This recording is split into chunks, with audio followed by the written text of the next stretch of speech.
Hi. My dog's looking at me. She thinks I was saying hi to her. You're pretty too. Yeah.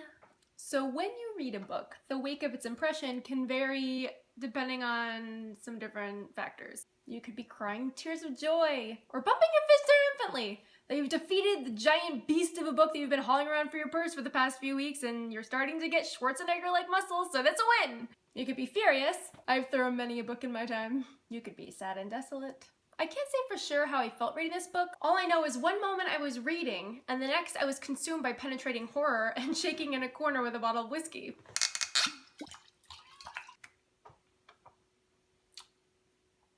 So here I am to review Parable of the Sower by Octavia Butler. This booklet, whiskey's an awesome idea. So this book was published in 1993 by Grand Central Publishing. It makes it more terrifying to know that it was published in 1993 when you know that it was published in 1993 because of how eerily prophetic it is. The story starts in the year 2024, which at the time of publication was a distant enough place in the future to allow for the degradation of the world, social decay, global destruction. God, I can't talk today. Have another drink, Kaylee. The story follows our protagonist, Lauren Olamina. She's a teenager living in post-apocalyptic America. She and her family are fortunate enough to live in a gated and walled community along with other families, but Lauren's not stupid enough to think it'll last forever. You smart girl. She knows the walls are going to come down pretty soon. So in this book, she begins the preparations for a life outside of her neighborhood, outside of the sort of security that she has, into the world that is incredibly brutal and dangerous outside of the walls. Of course, eventually her neighborhood's walls come down one day and she's forced to live outside. The story follows her journey up north where things are a little bit more affordable and less dangerous, more clean water, things like that. And Lauren is forced to survive outside of her net of safety. For real, it's dangerous, man. What makes this book so utterly terrifying is how relevant it is to today's global, social, political, and environmental climate, or lack thereof. The world that Lauren lives in is very real and relatable, and you could see how our world could just slip into that in 7 years. I just did math in my head. Proud of myself. Have another drink, Kaylee. Okay. But the world has fallen to very real and relatable factors such as wealth disparity, political corruption, environmental destruction, and of course that's contributed to by climate change and nuclear war. Hate that word. Nuclear phrase, term, pair of words. Nuclear war. The America that she lives in during this story is really interesting because technically America's still up and running. It's just the disparity between the middle class and the wealthy is so divided that everybody that is not high middle class is left to basically rot. There's still a government, there's still presidential elections. Actually, we see a presidential election happening during this book. They still have the space program, which they're talking about suspending. They still have the police force and firefighters, but during this story, the police and firefighters no longer technically work for the government and they require their own payment of sorts. And they actually end up causing more trouble than help. Water is incredibly expensive and really hard to come by, especially clean water, since it only rains once every few years in Lauren's world. And the people who are forced to live outside of gated and walled communities are really primitive and savage, and I hate that word too, savage. Drinking whiskey on a Tuesday afternoon, savage. Sorry, I'll stop. The people who are forced to live outside of the walls are so brutalized and just kind of broken down to this bare sense of human. There are really dangerous and crazy drugs, like there's this drug that people take that makes setting fires more enjoyable than sex. I also want to make a note, a little disclaimer if you will. Just because Lauren Olamina is a teenager does not make this book YA. I repeat, this book is not a young adult novel. It's not. Don't recommend it to your teenagers.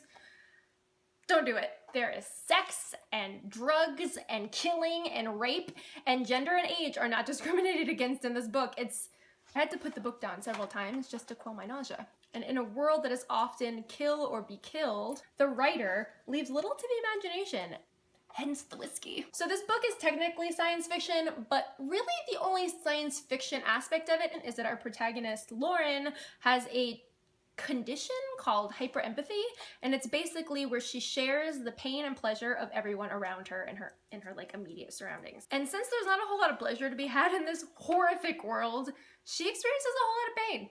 I really loved this about her though. This was my favorite thing about the character, and not because it's science fiction and not because it distracted me from what was really happening in the novel, but because it really drew some beautiful parallels between the responsibility we have as humans to take care and be mindful of what we do to other people. And because honestly, it was a really creative but really obvious bit of character building there.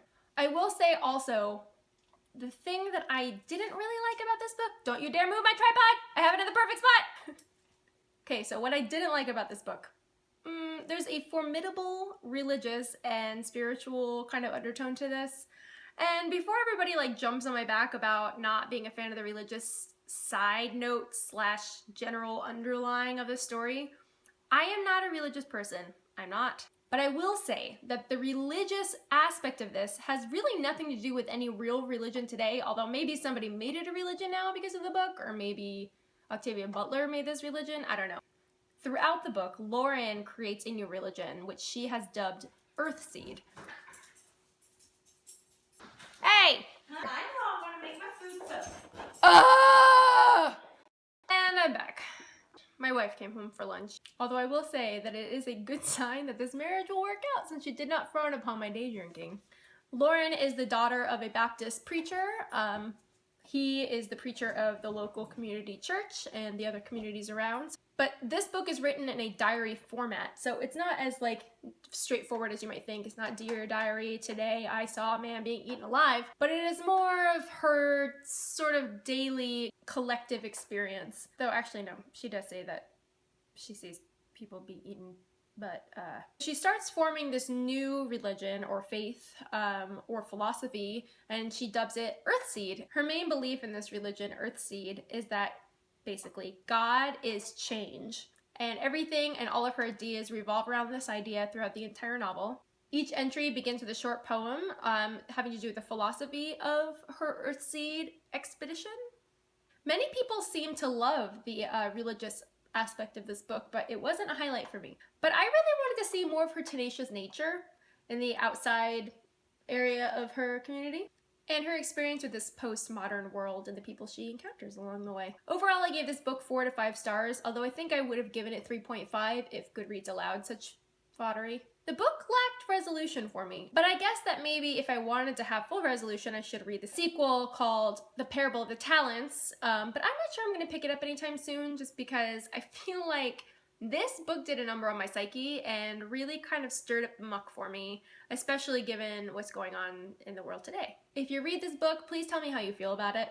There seems to be a lot of debate about people's emotional response to this book and how they receive it and how they interpret it and how freaked out they are. I will say that if this book does not scare the crap out of you, you're not paying attention. On that note, I hope you have a happy Tuesday. I'll have another video up Thursday with a happier book by Neil Gaiman, which is way more enjoyable. So, cheers.